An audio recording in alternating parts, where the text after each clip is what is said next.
thank you all for being here. Just as this saga is ending, I'd like to say we all got stuck on the elevator on the way down.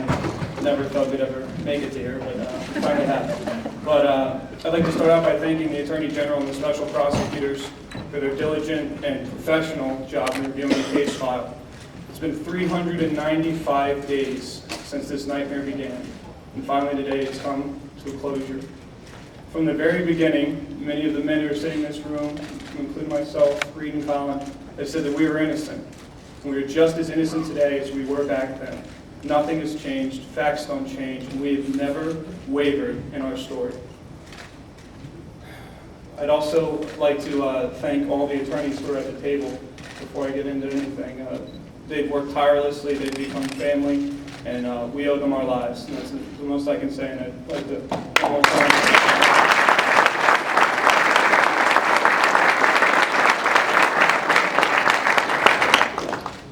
In addition, I've got many other thank yous, and I could never get to them all, but my parents and my sister, Lord knows I've put them to hell and back, and their support has let me remember and stay true to who I am in the face of tremendous scrutiny, speculation, and outright fantastic lies. When things were being said about me by people who've never met me, never cared to interview me, they kept me close, and this could have separated us all, but we stayed close, and we're a stronger family because of it.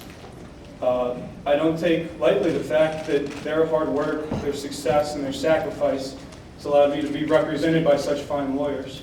Many people across this country, across this state, would not have the opportunity that we did, and this could simply have been brushed underneath the rug, just as another case, and some innocent person would end up in jail for their entire life.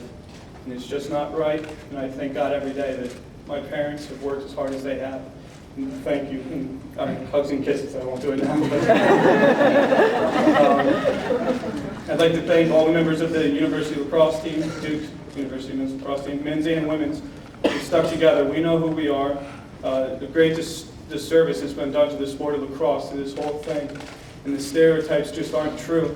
They sell magazines, they sell newspapers, but they're not anything that represents us as a sport, as a school, as a university, as a team, and they are wrong. Along those lines, I'd like to thank my coach, Mike Pressler, who sacrificed everything. 16 years he spent building up a team to fall on the swords that we could continue as a team at the university he loved. We owe him everything.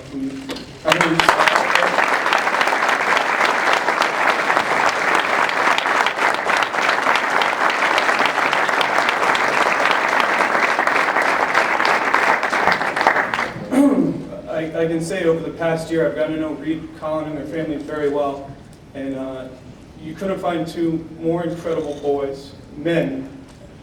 People don't like us being referred to as boys. We are men. We accept responsibility for that. I could never imagine what they've gone through. I was indicted the day after my graduation. As difficult as that weekend was, finding out on Friday before I was indicted on Monday, I reached a pass in my life where I could take some time off. I still worked through it. I didn't want to have idle hands.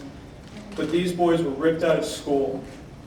The team that they loved, their friends, everything they'd ever worked for, based on lies.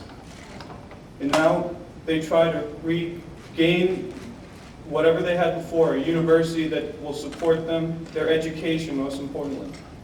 And I can tell you, they are exceptional students, exceptional athletes, and exceptional young men who are mature vastly beyond their years. And I hope that universities across this country realize that they are a true asset. And I hope that you come to them and offer some sense of support, come to their aid. All they want to do is go to school and graduate. I had that honor. Let's just hope that they can as well.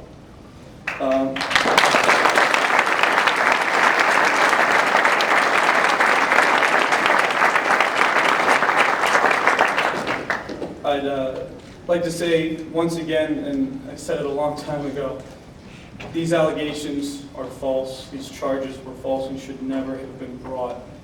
We fully cooperated from the beginning. There was never a blue wall of silence. Look at the facts of the case and you will see that. It's painful to remember what we went through in those first days, and it's just a testament to all of our character that we never lashed out. We stood there strong. If you want to know what character is, walk around your campus and see signs with your photo all over and wanted signs, and have people in the media relating you to Hitler and other terrible people from history when you've done nothing wrong. That is character. Just sit there and take that, as the young men of the Duke University men's lacrosse team did. I hope that something good can come from this. In this past year that was robbed from our lives, all of the men of the Duke University men's lacrosse team have gone to hell and back. But I hope, and all of us sincerely hope, that it was not in vain. So, first and foremost, I hope that people can realize innocent people can be charged of a crime, and it is up to the justice system to determine guilt or innocence, not the news, not speculators, and not people with some other agenda. That is why there's a legal system, and today the legal system has prevailed. Secondly, I hope that the state of North Carolina can address some issues that arose from our case, most notably the grand jury procedures. They are a check on the power of the prosecutor, and in this case, there are no records of what was used to secure indictments against the three of us. We have no idea. The evidence shows that exculpatory evidence was there, but we cannot go back and understand why we were indicted. There was no there. There was no factual evidence.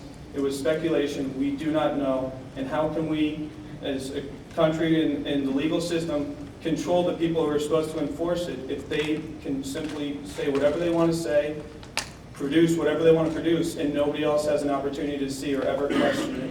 And I hope that the State Assembly can address that. I know that they're addressing other issues as it relates to this.